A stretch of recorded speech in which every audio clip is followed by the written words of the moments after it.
Several years ago, back in 2015, the idea for Next Gen Ag Advocates came to me when I was looking to rent my farm after 40 years of farming.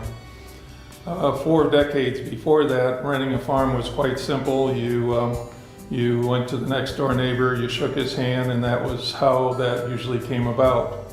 I found out that the pool of players that are capable of taking over a 900-acre operation has diminished dramatically from those time periods.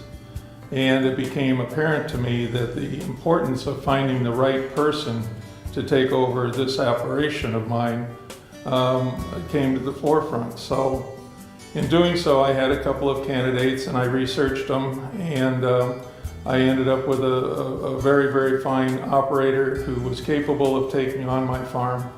But I had an extra added bonus, and that was the fact that he also had a son that was coming into the operation, or intended to come into the operation, that gave me an extended security of having someone operating my farm for a long time. This gelled the idea of Next Gen Ag Advocates, and I decided that there was a need for a third party to be able to research and be able to find the proper person to take over an operation today. There are so many more interesting angles to doing this.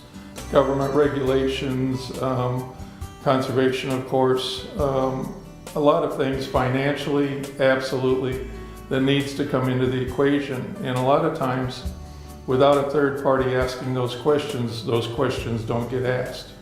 So we decided that Next Gen Ag Advocates was going to be a soft guardian. We were going to pick the person to take over the farm and be able to override or overshadow the operation of that farm for a long time to come. And that's how we came about with Next Gen Ag Advocates.